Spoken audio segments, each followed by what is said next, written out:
ครับนี่จะมาป่าประจาดทั้งหมดเลยโตนเป็นทั้งหมด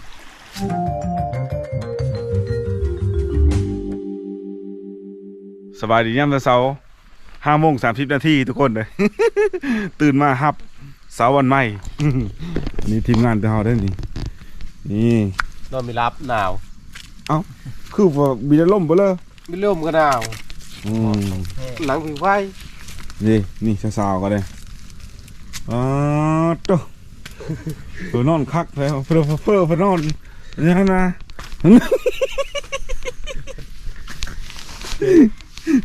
ตื่นมาได้นอนไหมหนาวย่าจะนอนนะหนาวแล้วเขาคือว่านอนคักแต่แท้โย่นอนเวลาท่านในพานวิทยาหาลัดเช้าอ่ะอย่าได้สิแล้วเช้าไปชวนไปลงน้ำบ่ได้จะได้ไปหาอย่ามองเนาะลงน้ำแต่เช้าเนี่ยมันได้บรรยากาศดีเลยฮิกูจะได้กินเลยดาวเพื่อนเทคือกล่องไฟที่จริงเขาตื่นก็แต่4:30พอได้พากันตื่นแต่ว่าเขานอนอยู่วงนั้นลุกวงนั้นเขาได้ยินเสียงเจแล้วเขาลุกเต็มซะนะเนี่ยอันนั้นคิดแต่เป็นกำลังโผล่ขึ้นมาอยู่ป่ามันกับวันนี้นะตื่นลุกเช้าได้ เมื่อคืนนอนประมาณบาง9 โมงไปเมื่อคืนนี้นะเอาเจ้านายอาจจะพ้นไปยามมองนะลงไปยามมองได้โอเคบ่มันเลยเยอะโลดนี่ก่ะโฟก็พูนอยู่บ้านนี้นะอันนี้แซ่บได้โอเคบ่ผงเนาะนะนะโอเคอยู่เลยลองมาก่อนเสียบอยู่แล้ว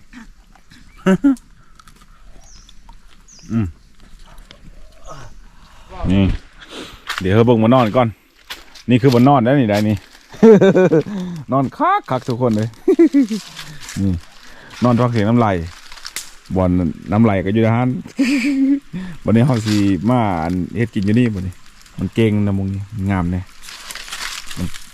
มันน่าจะเหมาะนะเพราะว่าการที่เขาอยู่บนเครื่องน้ำนี่มันสะดวกต่อการใช้น้ำ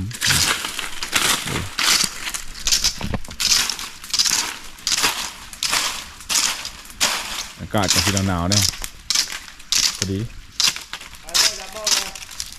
เดี๋ยวนี้บอกไปบังเนอนี่ก่อนไปจะเอาบังเนอก่อนใช่ไปมื้อนี้มีนายพานพูดลงน้ำตั้งหะทุกคนเลย หนาวเพราะกระเทินเขาลงสินี่อันนี้บอลเคอร์ซูฮานอนนะนี่เขาบอลทีมงานเขากำลังไปยามองเดี๋ยวเขาตำลังไป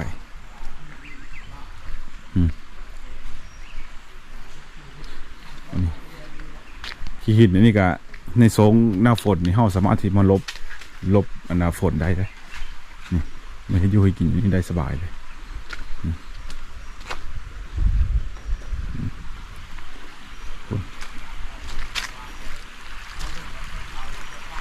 น้ำไหลงามมันเป็นแก้ง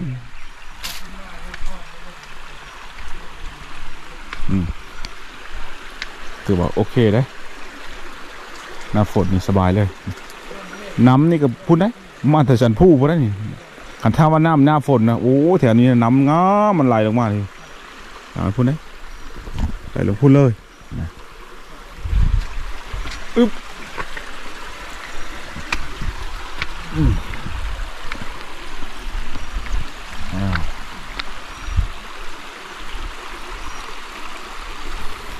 เมื่อคืนนี่ก็มาหาการเขตแถวนี้แหละเมื่อคืนนี่โอ้พอจะได้กินมั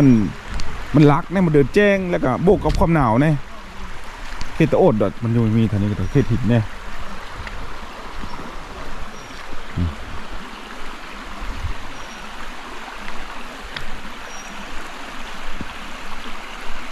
ปลาข้าวกั้งกระไรแถวนี้พอได้กิน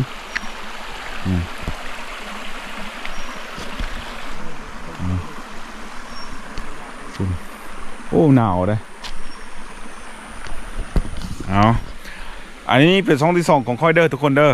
เข้ามาเบิ้งอะไรก็ไม่ต้องแปลกเจอนะว่าเพื่อดูดเอาวิดีโอไปเป็นช่องที่2ค่อยเฮิงจะได้อัพวิดีโอลงนะ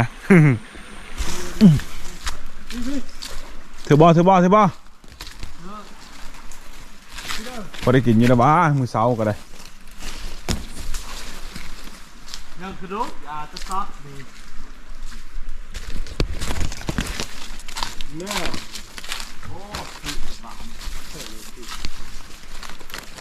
อันนี้นี่ต้นไม้อันนี้นี่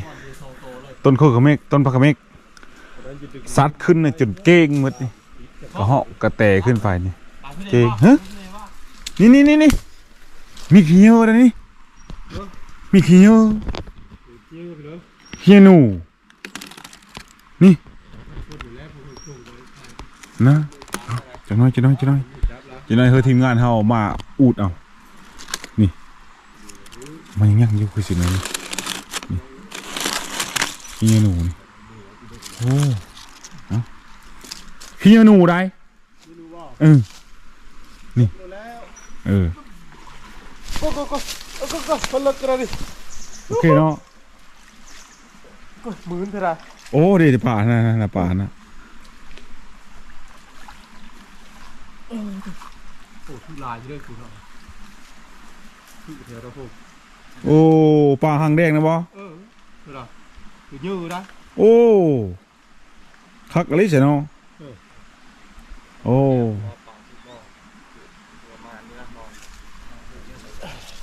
น่ะเดี๋ยวกันเห็นบ่ โอ้คักอยู่เนาะโอ้บ่พลาดแล้วใช่โอ้มันมาว่ายน้ำดิตีเย็นคักเลยดิจักป่ามันติด ปลาไหลไก่บ่ จาดอะไรใกล้ ปลาจาดเนาะโอ้คักอะไรนี่ซื้อใส่เจอ ตัวนี้ตัวใหญ่นี่ โอ้ เลิศรหัสนะพะโล้ มะขางแดงโอเคบ่ ใหญ่ตัวนี้ เมียงปลานี่คือ เคยตัวนะ โอ้เห็นเนาะเอาเลยรู้มาบ่ได้ตายจากตัวติบีโพใช่ อย่าลุดนะ มึงรู้ดอก มีโฟมก่อน โอ้คักเนาะโอ้น่ะอันนี้กันนี่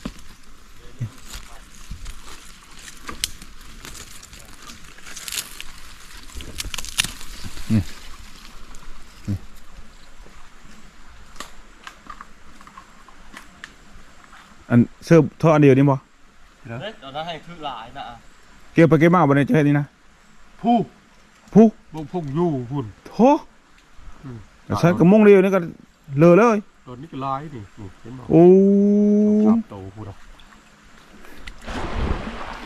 มันจะทึ่งทั้งตีนมันเนาะสลายเนาะ อ๋อคนนี้มันลงมันป่ามันอยู่เลิกเด้ เป็นลงเลิกได้เปล่า โอ้คุ้มเนาะโอ้ กับพี่เท่านี้ได้ไง ฮะ มาทนายนี่ ป่าหลายแท้นี่ ถ้ามาทนายคือมานักดีได้ เดี๋ยวคือมากทำให้เอาเด้ออย่ามันหาทำให้เอา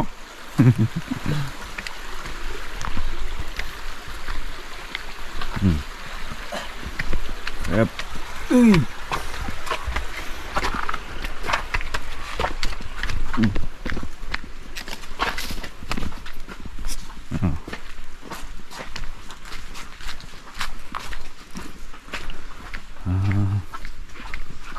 หลามบ่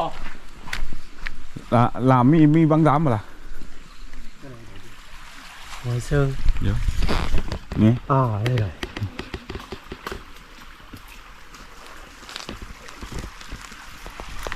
เด็กทุกคนเลยโอ้ย สะออนนี่จะว่าป่าประจาดทั้งหมดเลยโตนเป็นทั้งหมด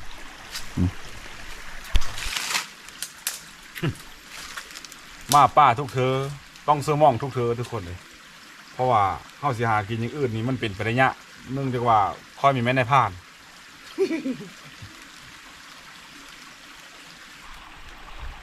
ใส่หมวกกันตัว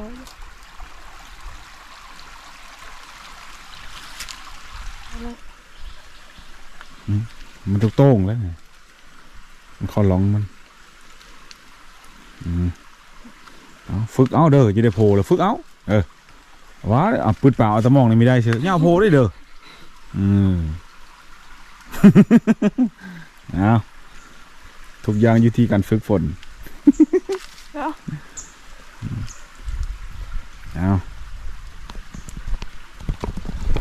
มองเท้านั้นยังอีด่างหนึ่งนายพานเพิ่งกำลังไปยามโยนะแต่นี่เท้าปิดเวทาถือว่าโอเคนะมองด่างหนึ่งนี่ตายลูกนายพานไปซิวก็ได้ไปซิวบานนี้เอาโก้ยอันนี้เด้มึงดู โอ้เขาเอาไปเยอะได้ขนาด มาเยอะโลดปลาดุก เนื้อไม่ได้ร้ายเขาได้ โอ้ว้าทุกปลาดุกแล้วปลาเสริม ทุกประเสริม โอ้ฝ่ามือหามหูไปแล้วเนี่ย เอาไหม บอนุ้ยเอาดู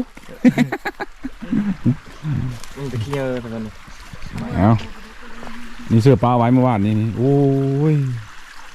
นะย่ามีได้ฮะนะก็เลยว่าเสื้อปลาไว้ผู้ชวนฮะนะบอกแล้วมันไม่ได้ลายที่บ้านนี่สองตัวนี้เนาะ 3ตัวนี้เนี่ย สามตัวนี้นี่ตัว นั่นล่ะ มองเงี้ย โอ โค เค ตร เลยได้แล้วทำนี้ เนื้อโคตร ใส่มันใหญ่เนาะมันหลายเนาะมาบ้านนี้เอาใส่ขี้ก่อน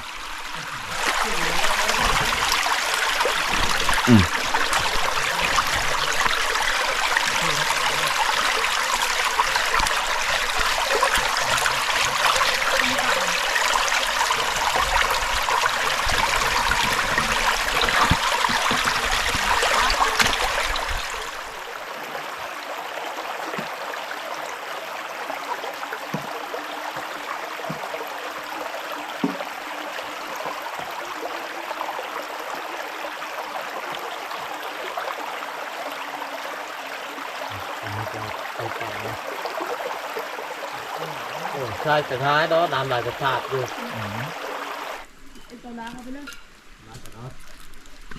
พี่ลึกเนาะปลาตองก็หลายเนาะอันนี้ไปเสริมนี่บดพูนแม่นอะไรตัวนี้ปลาดุกมันอยู่ในถ้ำที่มันบ่ยังงมหิน ngâm hình ลูกในพันปลาซิวนี่ป้าลึกเนาะปลาซิวนี่เนาะอันนี้เนี่ยป่นบ่ปลาซิวนี่ต้มป่นก็ได้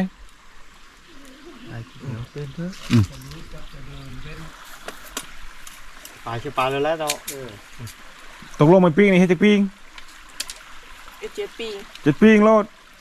อ๋อ ที่ไปซิวดำเนินจะเริ่มได้ เฮ้ยปลาซิวก็ได้ว่าอันต้มป่นปิ้งพร้อม ต้มปนเบา ต้มป่นได้ ต้มปลาดุกดาว ต้มกับต้มปลาดุกต้ม ต้ม กัน ไปเสริมดาว น้ำกันเลย ปลาชิวปิ้งเอา โซเล่ก็เลิ้งกันนะเฮ็ดเมนูทุกคนเลย แต่ว่าปลาพวกนี้เนี่ยคือตึงปิ้งหมดเลยพอปิ้งเนี่ยตอนเทคมันก็จะได้เอาไว้แน่นะไว้กินตอนเทคแน่นะ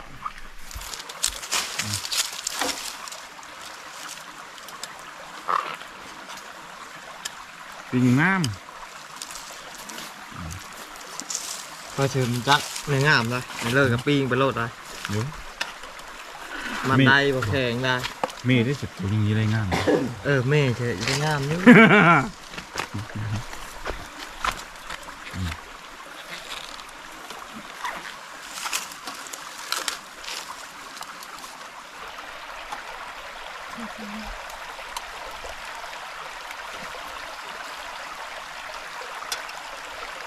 ข้าวกับตัวนี้ เอาใช่เอานี่ก้มพุ้นเอาเฮ็ดอย่า อะไรพอรถ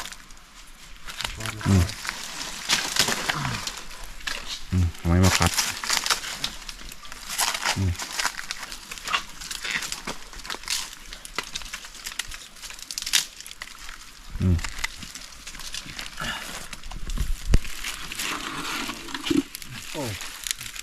ใช่วิละบ่ นี่โมก็เอามาต้มกินได้อยู่ด้วยกัน อันนี้จะเฮ็ดเ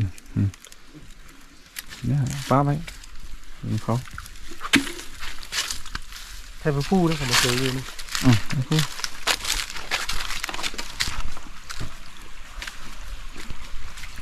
บ่น้อยทามไปโตบันคาเลยอันจักปีตัวคิดว่าสิเอาโพ จ้ะ มีจัก มีผู้คุยอยู่เดี๋ยวนี้นะว่ามีบ่ นี่ บอยนี่ บัดอันผู้บ่าวยังมามักเลยตอนนี้พร้อมบ่ บอย เฮ้ย17แล้วได้ 7ก็ยังน้อยอยู่ นั่งน้อยอันนี้นะ ปาดตัวน้อยยังน้อยเชอะผลเป็นนี่เด็กแล้วจ้ะ เกิด บ่ เกิดวันนี้ ตัวเห็นบ่อันเขตน้อยนะไปเห็ดเนี่ยมันควบกันอยู่มันยังเอากัน โยมเขียดเป็นคนเนาะ ตัวละห่างกายพร้อมแล้วตัวนะชอหาเด้อ ใหญ่บ่บอม อ้าว โยขอพูดดีว่า เอาต้มเอาอ๋อดูบ่นี่เฮ็ดต้มชะนีเนาะได้สื่อเห็นบ่นี่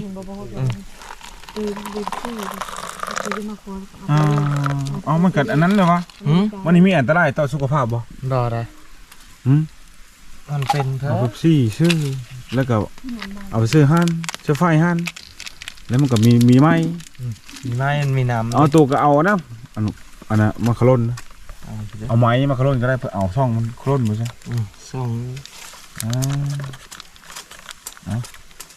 เขาเห็นเขาคอมเมนต์ว่าจะเป็นโรคมะเร็งวะ อันนี้สนับสนุนเขา ใช่ไหมชินุนข้าวเอาสิ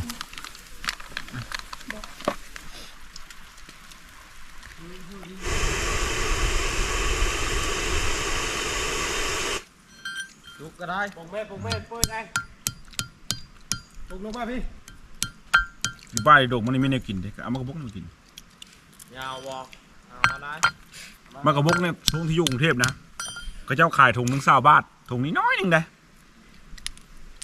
กะซื้อกินได้ย้อนว่ามันแซ่บมันนึกถึงบรรยากาศบ้านๆนะก็เลยซื้อกิน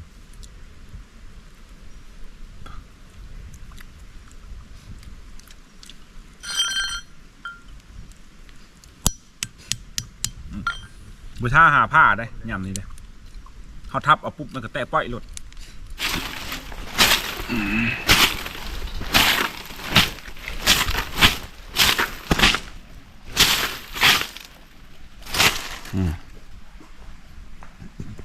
มาทุกคนอันนี้คือของกินเฉพาะนะยิงปลาเนี่ยก็ถือว่าได้4 ปีดิมีปนปลาพร้อมบอกทุกคนนะว่าอย่าเผาเบอร์เด้อกันมาปลาเฉพาะนะเฉพาะไม่มีแนวหาเลยเพราะว่ามาตอนนี้เขามีแม่นายพรานใหญ่ที่จะไปหาล้าซัดใหญ่ๆมากินคอยมีแม่นายพรานเนี่ยนั้น ก็เลยว่าอ้าวหาปลาเนี่ยมากินพ่อได้มีแม่นว่าพ่อได้อิ่มดอกอิ่มอะไรแหละแล้วก็ย้ายไปมงไม้นะมงไม้ก็สิเป็นบอลอีบอลหนึ่งที่งามนะมา อีบลีนี่พักเมกน ปอพักกะเมกนะไปมือเช้านี่เจ้าไม่ได้เอาเลยปะ ำไม่ได้เอาเลยมันหนาว มันหนาว สั่นนึงก็ยังสั่นอยู่จะมองกะ ไม่ได้ตัวน้ำได้เอาพักกะเมกได้บ่ค่อยเอาบ้านนะ มันขึ้นมาแต่น้ำมันแล้วมันเอามาพี่ได้ พามาเนาะไป เอามาแล้วมันหนาว เข้าเลยแซ่บนะหอมพร้อม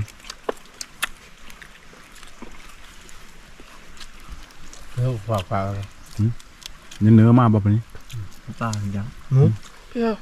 หมูปลาเคยมันรุดเลย ความกล้า เป็นหมูปลามันมีอย่าง ว่าหมูป่า จงอ้า เขา ง กินข้าวยังมาเถอะ จงอ้างมาทำมันอยู่นี่นะ เฮ้ยงูเหลิม อืม เขามาเอาโตดิตัวนั้นไงเป็นงูเหลิม ว้าวจ้ะ งูเหลิมหัดน้อยได้ทำตัวมือนี่ทำอยู่ฮัน ใหญ่ ทำบอกประชมพรสแต่เพอพอนะเขาเห็นทำปีแห้งนี่ งูเหลิมนะ เขายานเขานอนไม่รับเลย เห็นอยู่ใช่ไหม อยู่เตอทางพุงน้อย เดี๋ยวนี้ ขึ้นมาชุดก่อนนี่ งูเหลิมนี่ยังมีอยู่ มี ทำมันเท่าท ฮอนก็มี ไว้หมูได้ตุ่งใหญ่นึงก่อนนี่ กว่า นะ สีแดง นุ้ย นะ ขาว ไข่นุ้ยนึงก็ได้มึงใหญ่นึง ำงูเหลิมได้ มากกับพนาดอนตุก้อยก็ยังได้ก่อนนี่ถือมอง ว่า เนาะ จำน้ำผาก่อนนี่มีใหญ่ อ๋อ น้ำพะน้อย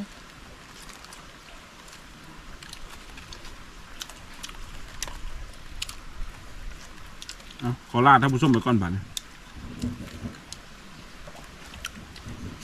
ฝากติดตามช่องยูทูบน้องๆพวกนี้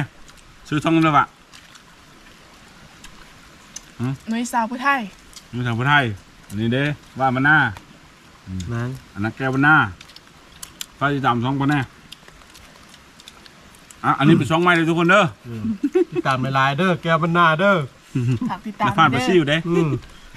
ในผ่านหาปลาเก่ง นู้ชาวผู้ไทยเนี่ยมีท่านมีแฟนไหน อย่างพุทธิสาม มีท่านมีแฟน ซอยกับท่านมีคือเดียว โอเคพี่น้องไปก่อนเพราะน้ำนะครับไปยังไม่เหมือน ไม่ใช่แม่